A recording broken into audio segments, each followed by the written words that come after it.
Magandang gabi po sa inyong lahat, brothers and sisters in the Lord. At salamat po sa pagsama niyo po sa amin ngayon sa ating pong prayer meeting or midweek service. And it is my joy para pangunahan po tonight ang ating pong prayer meeting at sama-sama po tayong dumulog sa trono ng biyaya ng Panginoon.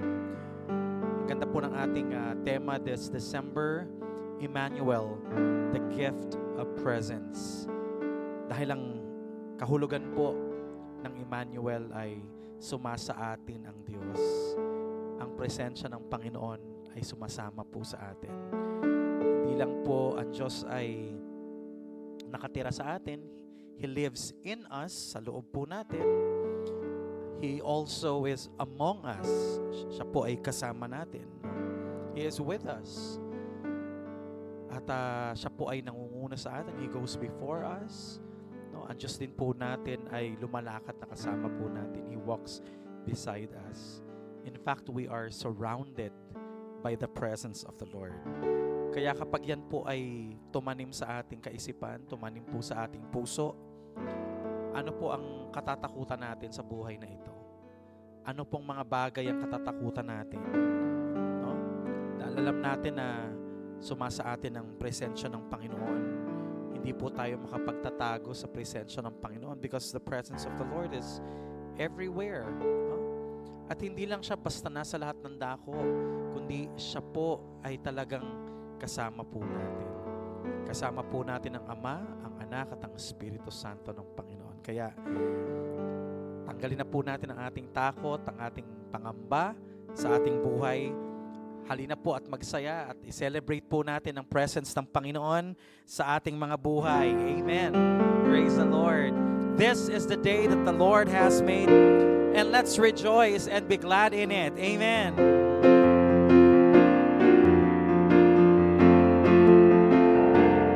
Sing with me.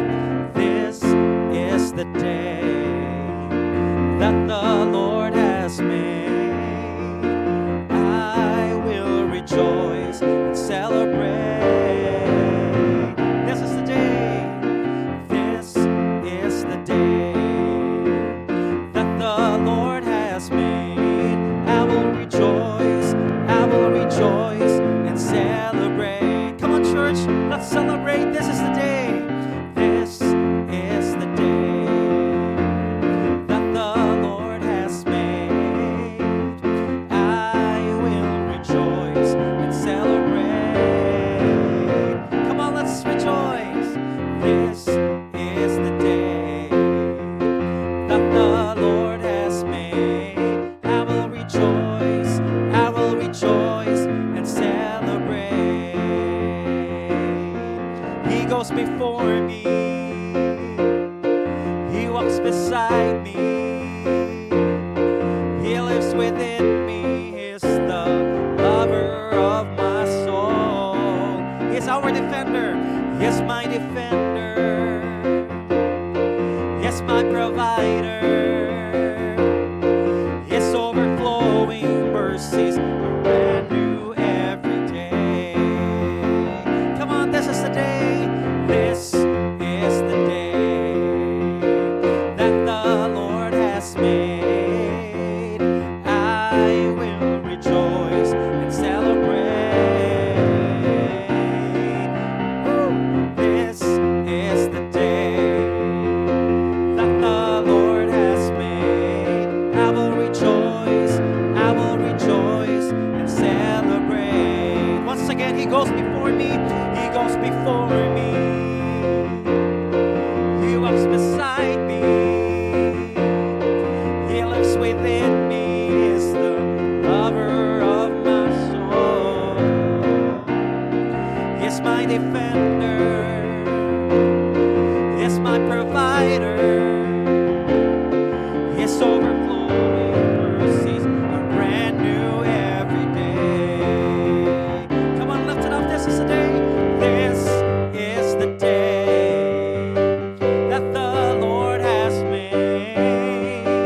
I will rejoice and celebrate. This is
celebrate your presence.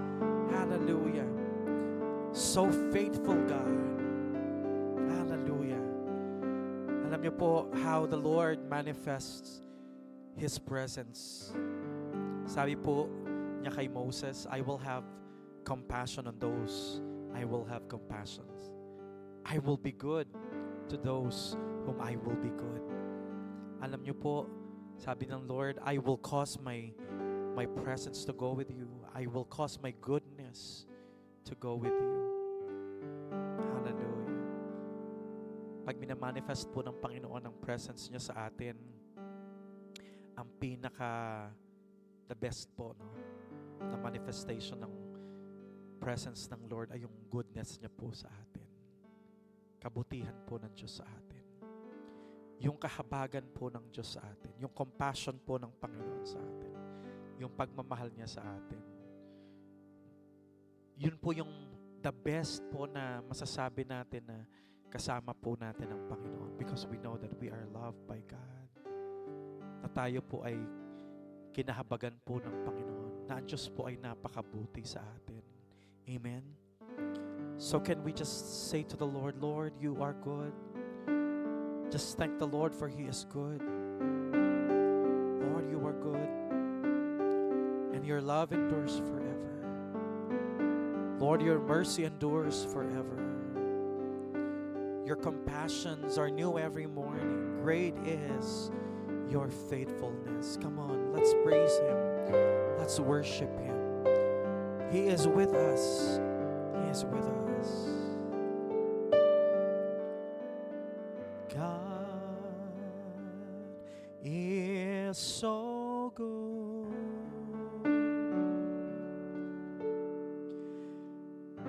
God is so good.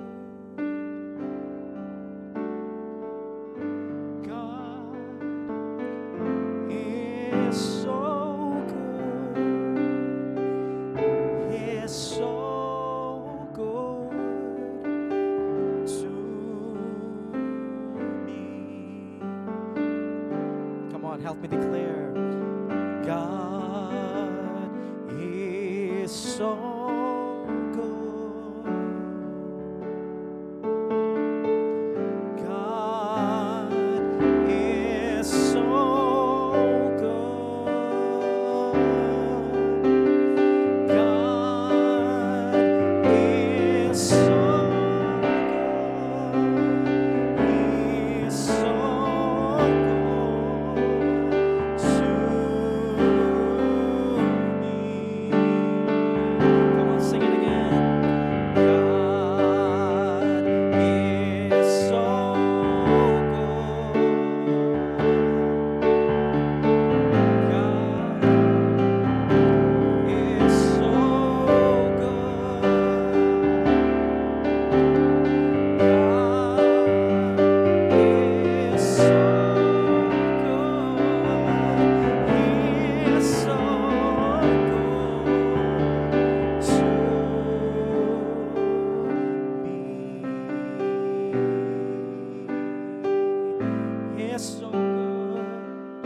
is so good to me.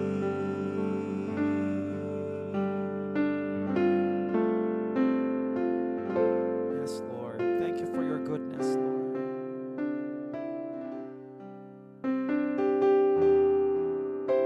Thank you, Lord, for your goodness.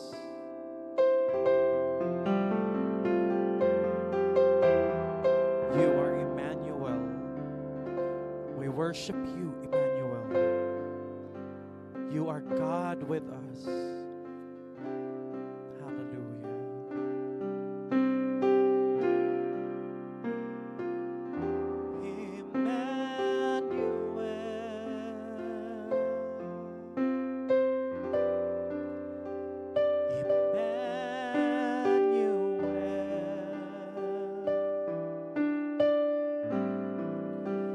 His name is called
your presence in my life. Oh, I am content, Lord, with your presence in me, Lord. I have everything I need.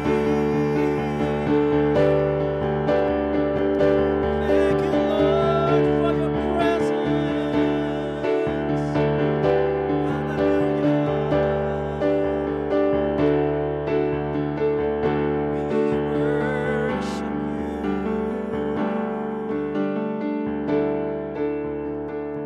We worship you. You are my all in all. You are my all in all, Jesus.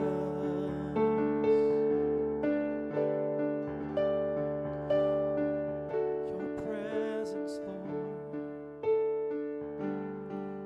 Your presence, all I need.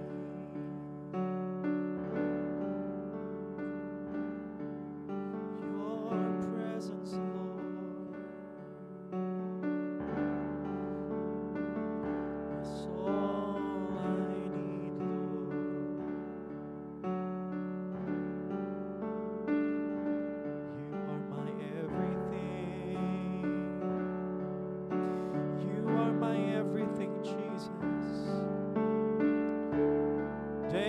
Can take away all things, but give me Jesus. You can take away all things in my life, but give me Jesus. Give me Jesus. I need you.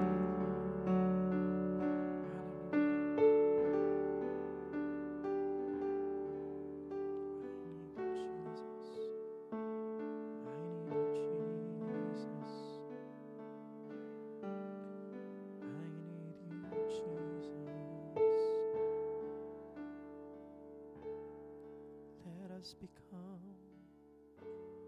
more aware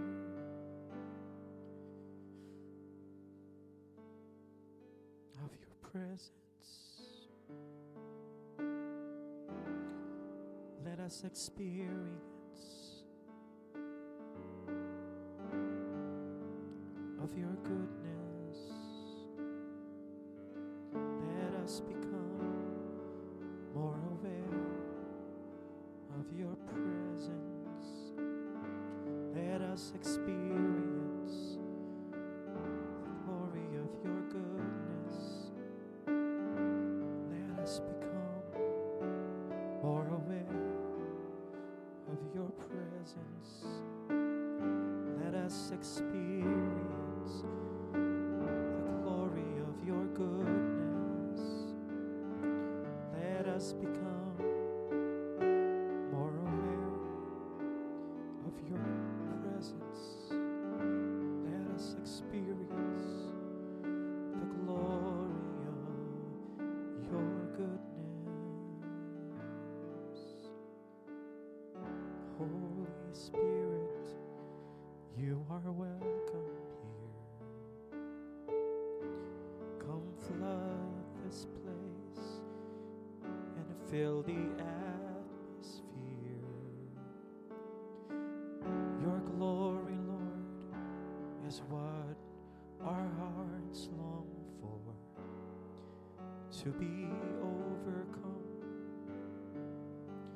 by your presence, Lord.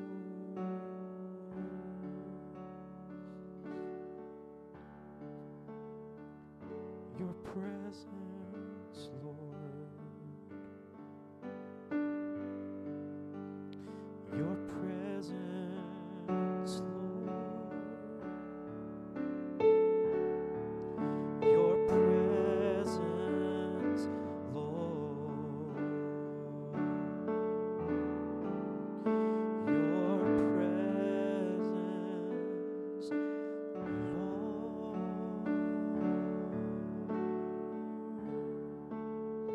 Hallelujah. Hallelujah. Oh Lord, in your presence there is fullness of joy. And at your right hand there are pleasures forevermore. Lord, you are our Prince of Peace. You are our wonderful Counselor. You are the mighty God, our everlasting Father. And you are our Emmanuel. You are our Emmanuel. You are with us. And that means that you are the God who sees. Because you are with us, Lord. Alam mo, Panginoon, ang lahat na nangyayari sa buhay namin. Alam mo ang lahat ng pinagdadaanan namin, Panginoon. You see everything, oh Lord. Kaya, Panginoon, salamat po sa presensya mo, Lord. And because we know that your presence is with us, alam namin, Panginoon, that we can overcome anything. We are safe in your hands, Lord. Our needs will be met. Our needs will be provided by the Lord. Hindi mo kami iiwan, Panginoon. Hindi mo kami papabayaan. Ano man ang mangyari, Panginoon. Lagi po kaming magtatagumpay, Panginoon. Laging may kabutihan, Panginoon, na gagawin ka sa buhay namin as you are causing all things to work together for our good. Thank you, Lord, for your sovereignty. Thank you, Lord, for your presence sa aming mga buhay. Di kami mga swerte, Panginoon, but we are blessed because of your presence in our lives. Father, we praise you. We give you glory. We give you praise. In Jesus' name. Amen. Amen. Thank you, Lord. Thank you, Lord, for your presence. Amen. Alam niyo po, I encourage you to have this moment on your own. No? Itong ganito pong ginagawa natin na just singing praises, worship to the Lord. You can do this personally, no, sa inyong pong mga tahanan. And ako po, kung may kukwento ko lang po yung journey ko sa aking buhay Kristiyano nung nagsimula ako as mga 7 years old, 6 years old, dinadala po kami ng nanay ko sa church. And 9 years old ay natatandaan ko po na naiintindihan ko na po ang message ng pastor. And I would rather stay in the congregation po ng mga adults habang parang ilang taon lang po ako nag-Sunday school or sumama po sa kids church, no? Kasi nung mga 9 years old na ako, naintindihan ko na yung message ng pastor. So mas na-enjoy ko na pong makinig, no, ng mensahe ng Panginoon kaysa mag-join po dun sa mga bata. And I remember during the time as I'm growing up, that age 9, 10, no? Yung church po namin noon ay nasa isang community church. Tapos ang design po niya ay hagdanan, no? Pababa, no? Parang ganun. Tapos yung naalala ko po noon na kahit hindi po kami nililay hands, no? Kahit hindi po kami nahawakan ng pastor namin, and the pastor would pray for the presence of the Lord to fall upon us as a young child, no? During my childhood po ay na-experience ko na yung slain in the spirit, na mafe-feel mo na tumama ka dun sa mga upuan, tumama ka dun sa sahig, pero wala kang pain na nararamdaman, wala kang bukol, wala kang sugat na natamo dahil sa pagbagsak mo, no? So, I believe po dun sa mga ganun, na-experience ko po yun. And sa childhood ko na yun, doon ko na-enjoy po yung talagang mag-worship sa Panginoon, magpuri sa Panginoon. And during that time, doon po ako natuto na lalong umawit sa Panginoon. And believe me, hindi pa po ganito ang boses ko. Hindi pa ganito ang boses ko. Falsetto po ang boses ko noon. And I would sing po sa mga kapatid ko kasi ako po yung panganay. So natuto po akong umawit at mag-memorize sa mga songs through the radio. Lagi ko pong pinakikinggan noon ng 702 DZAS. Lumaki po ako sa 702 DZAS. No, yung mga tanikalang lagot, no, mga drama siya, radio drama, bago magtanghalian, meron pong mga testimony na dinadramatize po nila sa radio kung paano nila na-encounter ang Panginoon, nakakilala sa Lord. And then pagdating ng after lunch, puro Chinese na po yung yung mga program. And then pagdating po ng 6:00 ng hapon, ay papuri. Ito na po yung mga fini-feature nila ng mga awiting makalangit, awiting mga papuri sa Panginoon, yung mga papuri singers or mga Christian songs. Kaya doon po ako natutong kumanta at mag-memorize ng mga songs. At kapag hiniheli ko po ang mga kapatid ko, dala ko nga po yung panganay at pinapatulog ko sila, doon po ako kumakanta, kinakantahan ko po sila ng mga papuring awit. Doon po ako natutong kumanta. So by age of 11 and 12, sumasali na po ako sa mga choir sa school. And by the age of 12, nagsimula na po ako maging backup singer. By age of 14, nag-start na po ako mag-lead ng praise and worship. So, gano'n na po kahaba ang panahon na ako po ay umaawit. At yun po yung nagtawid sa akin. Galing po ako sa isang mahirap na pamilya. No? 6 po kaming magkakapatid. At ang trabaho lang po ng tatay ko noon ay talagang paiba-iba. Gasoline boy. Tapos, ang pinaka-matagal at pinaka-permanenteng trabaho niya talaga ay yung siya po ay matadero. No? Matador. So, maliit pa lang po ako na nag-a-assist sa kanya sa pagkakatay ng baboy. So, talagang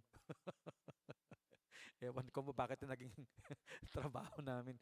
Ako po'y takot sa dugo. Pero lalakasan lang yung loob mo kasi talagang ang traditional po yung pagkakatay ng baboy. So kami po ay nakatira sa North Caloocan. So nung panahon na yan, dumating kami dyan in the 80s, talagang bulubundukin yan, palayan, no? Magubat po yan, talaga hindi pa develop yan. Yung pangalan po ng lugar namin ay malaria. Parang sakit. So, yan yung area ng Bagong Silang or yung Tala, kung saan nandun po yung Tala Leprosarium. Doon po kami, yun po ang hometown ko. And I tell you, economically talagang struggling yung family, pero nakita ko po na hindi kami pinabayaan ng Lord. Never ko pong na-recall na kami po ay naputulan ng ilaw dahil wala kaming pera. Very simple ang family ko po. No? Dumating po yung time, talagang marunong na akong magluto. May mga times na wala po kaming kakainin. Talagang yung noodles, kinakailangan kong lumakad sa palibot ng aming bahay. Kung makikita ka kung anong gulay ang damo ang makita mo doon. May malunggay, may talbos kamote o ano na pwede mong ihalo doon sa noodles para maging ulam.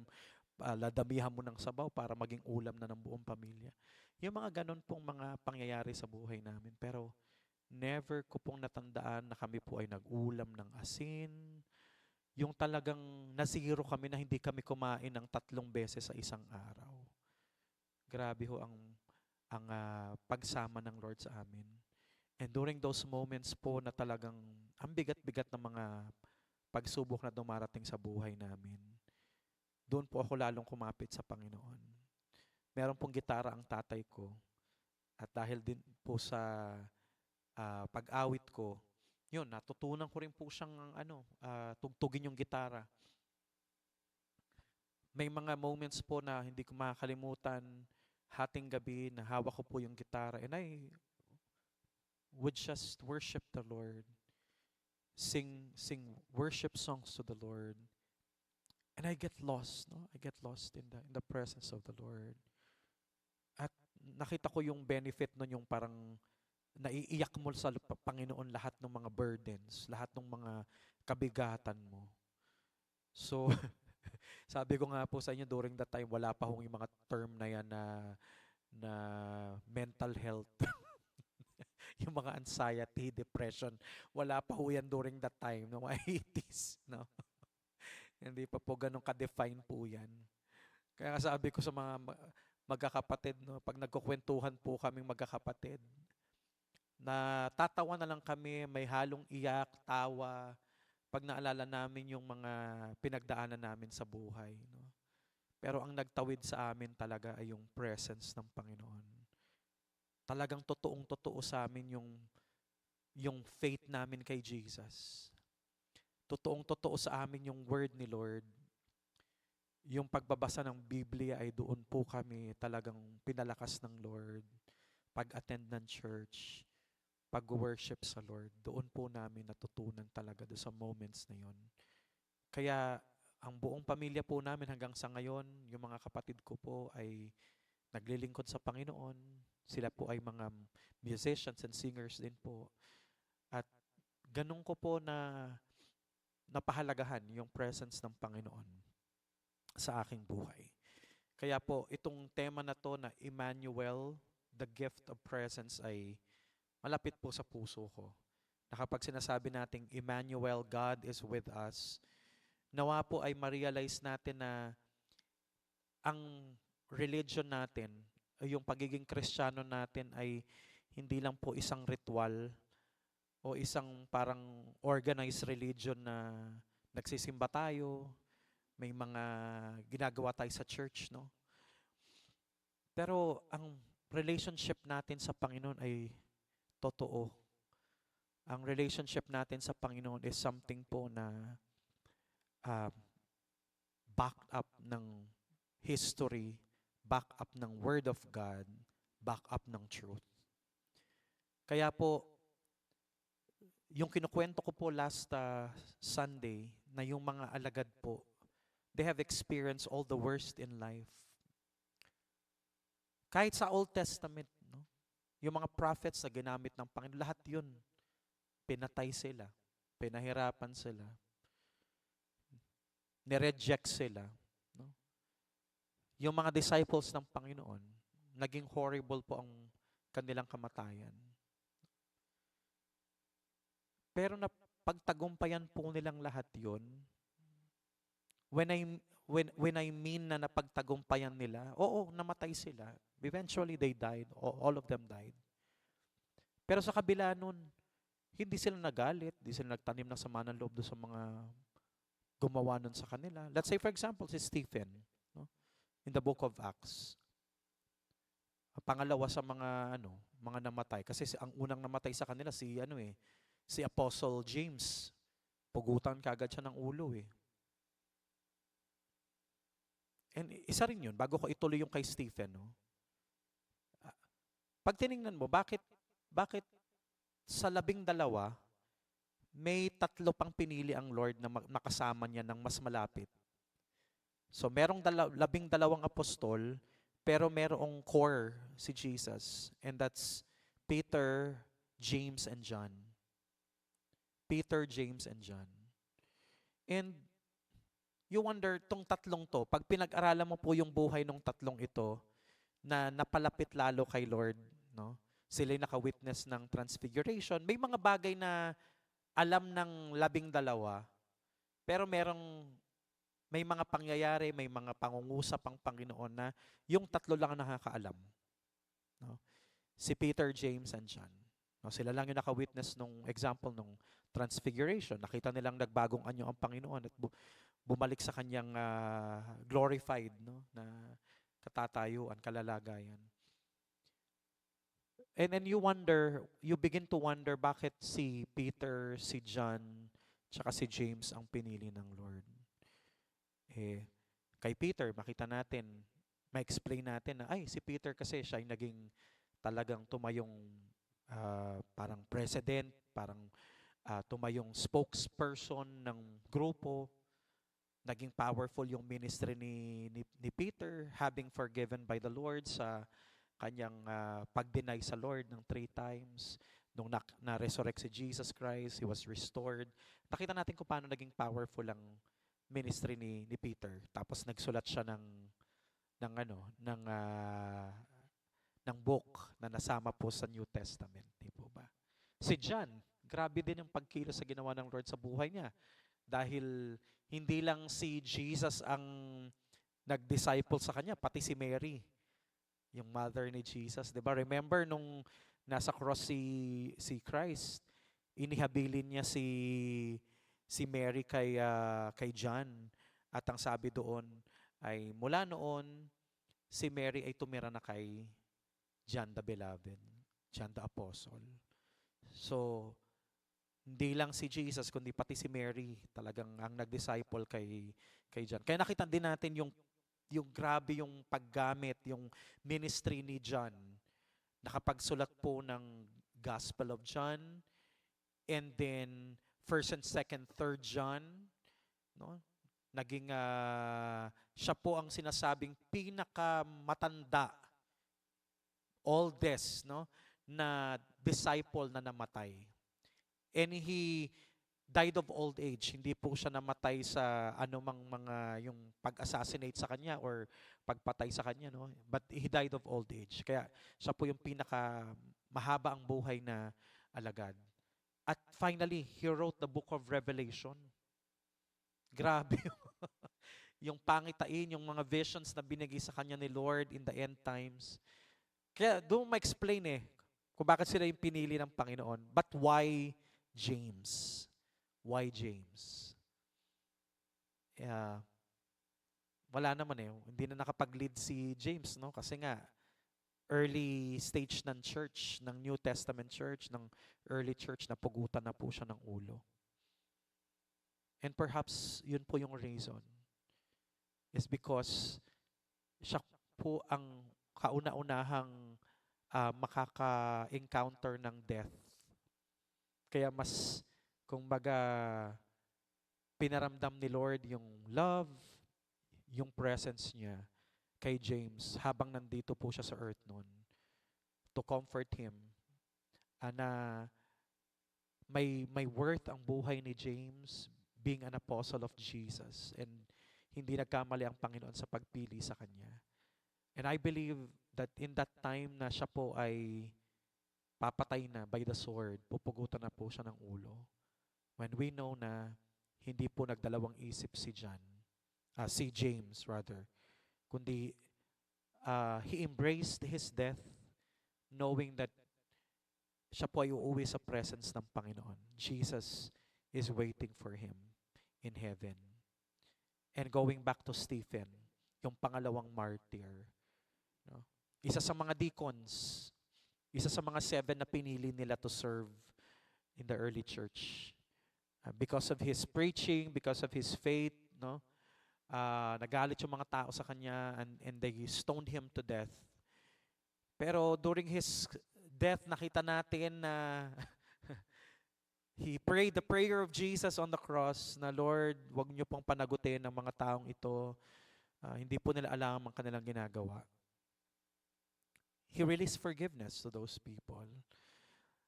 And doon sa huling sandali ng kanyang buhay, habang siya po ay mamamatay na, nakita niya po ang vision ng bukas na kalangitan na si Jesus po ay nakaupo sa trono. No? The presence of Jesus.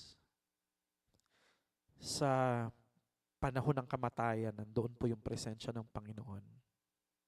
And He would give people vision, His children vision of Jesus seated on the throne, na naghihintay po sa langit sa mga anak po niya na uuwi na sa piling niya. Kaya, grabe po yung presence ni Jesus sa mga alagad niya, sa mga followers niya. At hindi lang po sila. That promise of Jesus that I will be with you is also for us, even sa generation na to, and the generations to come. Sabi niya, even to the end of this age, I will always be with you. Kasama po natin ang Panginoon. So kung kasama po natin ang Panginoon, na tayo po, alam po natin na mahal tayo ng Lord, na ang Diyos po ay mabuti sa atin. Sabi po ni Paul doon sa Romans chapter 8.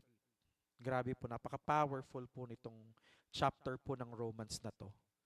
I encourage you na basahin nyo po ito ng paulit-ulit at itanim po natin sa ating mga puso para hindi po tayo ma-deceive ng kaaway. Grabe po itong. Tingnan nyo po ito. So, simulan po natin doon sa famous verse na, and we know that all things, sa verse 28. And we know that all things work together for good to those who love God, to those who are called according to His purpose. So, because the presence of Jesus, the presence of God is with us, lahat po ng dumarating sa buhay natin ay ginagamit ng Panginoon para gawin po lahat ng kabutihan sa ating buhay. Work together for good. Lahat yan. Everything na dumarating sa buhay natin, kahit po yung mga failure, kahit po yung mga pain and sufferings natin, ay ginagamit ng Panginoon. Pati nga po yung mga atake ng kaaway sa atin eh. Ha? Yung mga attacks ng kaaway sa atin, pati yan eh. Tiniturn ng Panginoon into something good sa buhay natin. Yung what the enemy intended for evil para sirain tayo, ginagawa ng Diyos na mabuti para sa atin. Grabe no. Si Lord lang ang makakagawa po niyan. So, we know that all things work together for good to those who love God, to those who are called according to His purpose. Verse 29, for whom He foreknew, He also predestined to be conformed to the image of His Son, that He might be the firstborn among many brethren. So, sino daw po yung nakita na ng Panginoon in His foreknowledge, ay predestined po niya, itinadhana na po niya na maging katulad po ni Jesus Christ. So be conformed in the image of Jesus Christ. Para si Jesus po ang maging panganay at tayo po ang mga brothers po niya. Katulad po ng pinag-aralan natin last time. Moreover, whom He predestines, these He also called. Whom He called, these He also justified. And whom He justified, these He also glorified. So nakita niyo po, nakadefine na po. Nakadefine na po ang tadhana natin, ang kapalaran po natin kay Jesucristo. Na kung sino po yung mga nakita ng Panginoon, natatanggap sa Kanya, nasusunod sa Kanya, itinadhana na po niya ang kanilang buhay na sila po ay tinawag niya at lahat po ng tinawag niya ay Kanyang pinawalang sala at yung mga pinawalang sala po ng Panginoon ay luluwalhatiin niya. So nakadefine na po eh. Yung plano ng Diyos sa buhay natin nakadefine na. Susunod na lang tayo, lalakad na lang tayo, makikipag-cooperate na lang tayo sa Panginoon. At wala na pong makapagbabago ng isip ng Diyos patungkol po sa plano niya sa atin. Dahil ang Diyos po hindi po siya katulad ng tao na nagsisinungaling o pabago-bago ng isip. No? Nakatadhana na po ito, yung plano ng Diyos. Define na po ito. Kaya ano pa ho ang ikatatakot natin sa future natin? Ano ho ang ikatatakot natin sa future natin when in fact, step by step may mga milestones na itinakda ang Diyos na pagdadaanan natin at ang ending natin ay to be glorified, kaluwalhatian. Kaya nga, kung babalik ka po doon sa mga verses, dito sa verse 18, sabi ni Paul, for I consider that the sufferings of this present time are not worthy to be compared with the glory which shall be revealed in us. Ang ending pala natin ay glory. Kaluwalhatian po ang ating uuwian. Yun ang plano ng Diyos sa buhay natin. Kaya sabi niya, kung ikukumpara ang mga sufferings, yung mga pain na pinagdaanan natin dito sa earth, sa sandaling panahon na tayo ay nandito sa lupa, kumpara dun sa kaluwalhatian ang naghihintay sa atin, na walang-wala. Cannot be compared. Wala sa kalingkingan nung kaluwalhatian na naghihintay sa atin na pagpapala ng Diyos sa Kanyang kaharian. Kaya, Ano ho ang ikatatakot natin ba't tayo matatakot sa future natin when the God we serve holds the future? Amen. Kaya sabi po niya sa verse 31, tuloy lang natin. What then shall we say to these things? If God is for us, who can be against us? So marami pong tanong dito si Pablo. Ano raw po ang masasabi natin sa mga bagay na ito?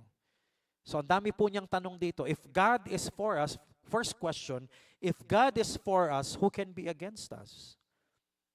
Kung nasa panig natin ang Diyos, because God is with us, tayo ang sinasamahan niya, kasama natin ang presence niya, ibig sabihin, ang Diyos ay kakampi natin.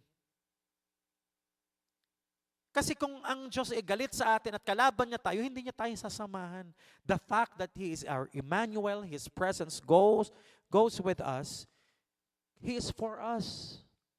Kakampi natin siya, nasa panig natin ang Panginoon. Kaya, ang sabi po dito, who can be against us?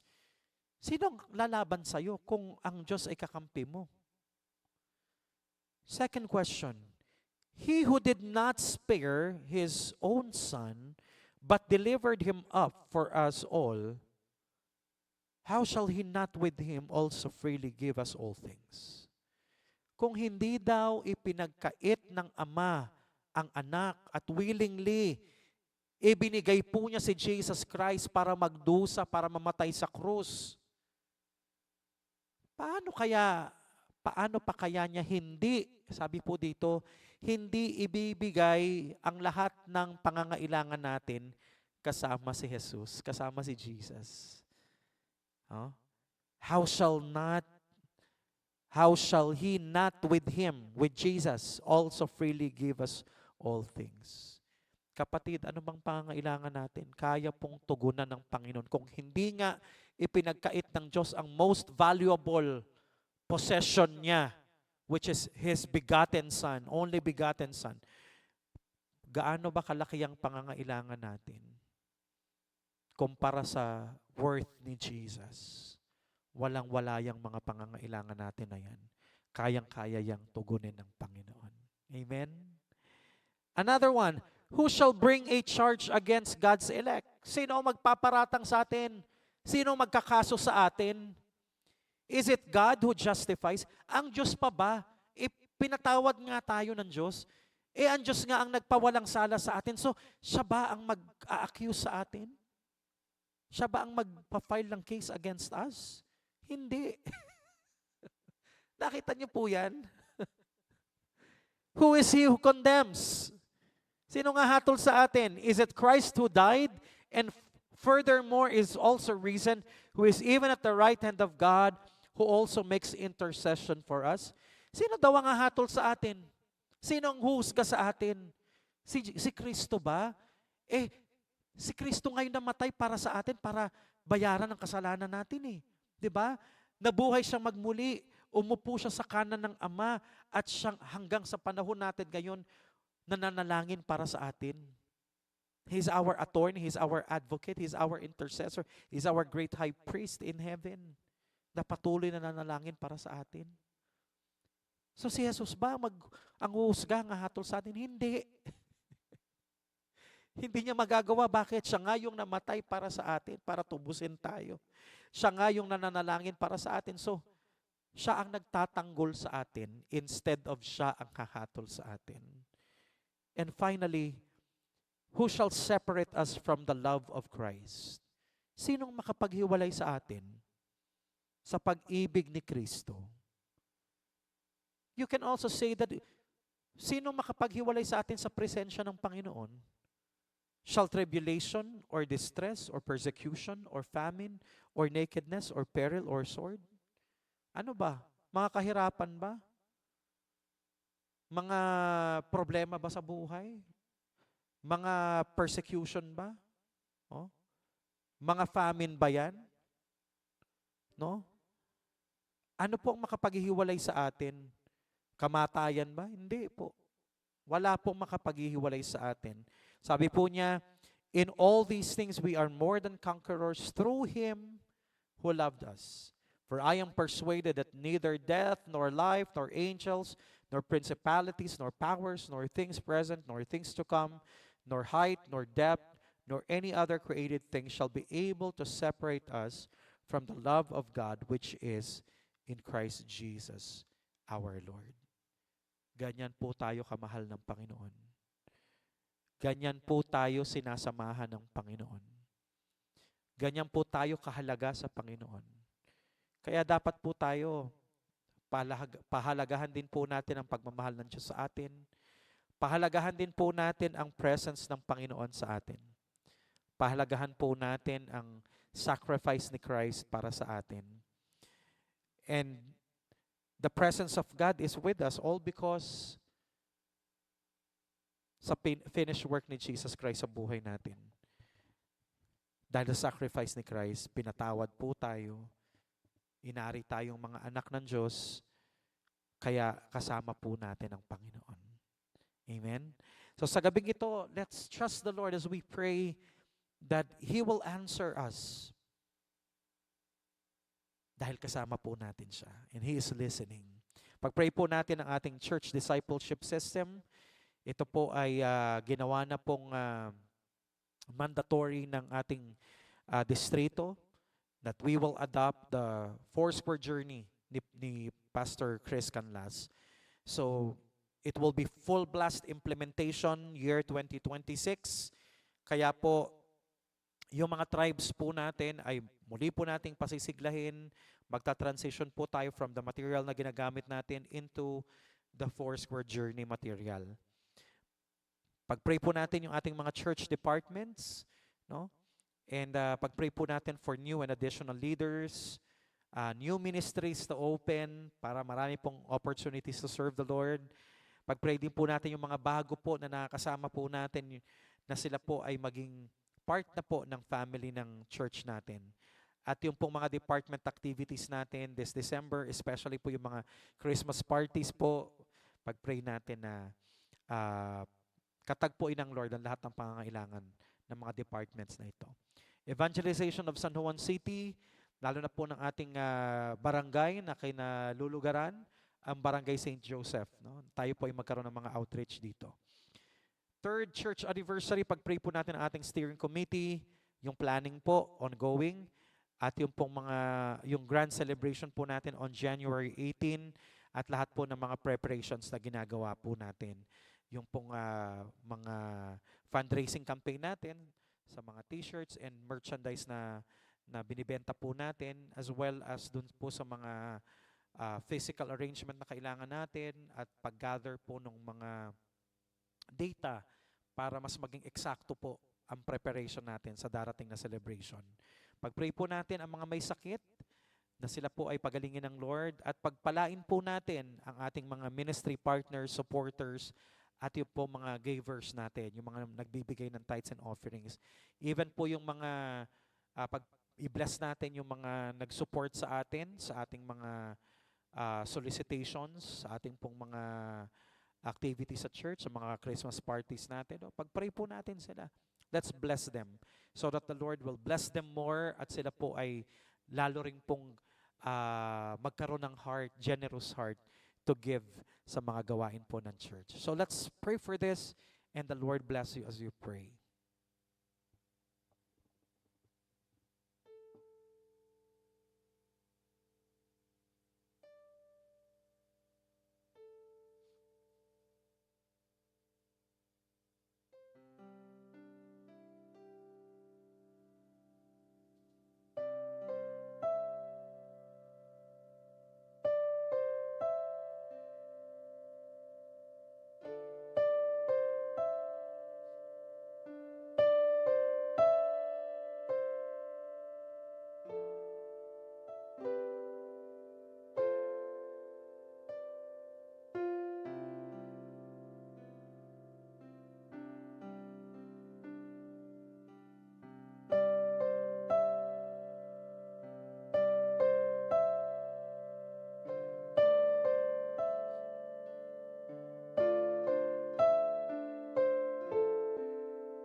Just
continue to pray to the Lord.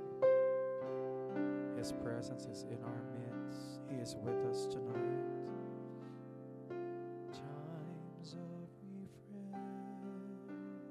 refreshing here in your presence. No greater blessing than being with you. My soul is restored.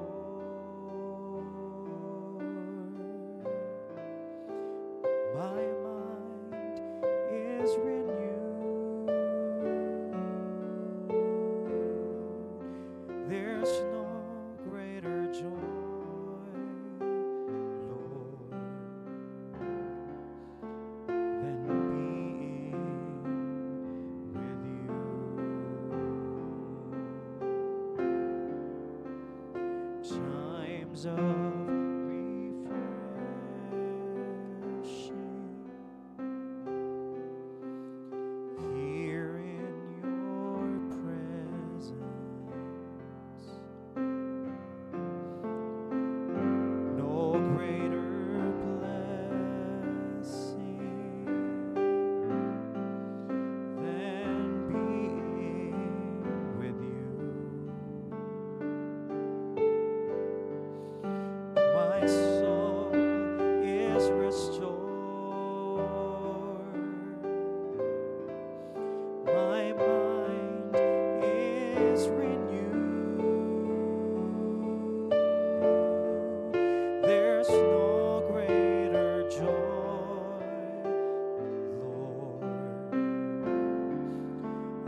Father, we thank you for the refreshing touch of your Spirit. Thank you, Lord, for being in your presence, for allowing us to be in your presence. Hallelujah. Hindi lang ikaw, Panginoon, ang sumasa amin, but you allow us to be with you, to experience your manifest presence, Lord. And as we gather together in your name, you are in the midst of us. You are among us. You are with us, Lord. Thank you, Lord, for your presence. Hallelujah. So we will always look upon Jesus, the author and the finisher of our faith, knowing that you are always with us in the race. Kasama ka namin, Panginoon. Hindi po kami nag-iisa sa takbuhin ng aming buhay, but you are always with us, and you will never leave us nor forsake us. So we will not fear. We will not be discouraged. We will not be dismayed. For the Lord, our God, is with us. Father, we praise you. We thank you. We glorify you. We honor and thank you. In Jesus' name, amen. Amen. Praise the Lord. Thank you for joining us tonight for our prayer meeting. See you again next Sunday sa ating pong worship service, and let's celebrate the presence of the Lord together with our brothers and sisters. Abangan po natin ang ating pong mga announcements sa ating pong Facebook, at wag po kayong mawawala. Sumama po kayo palagi sa ating mga gawain. See you po. The Lord bless you all.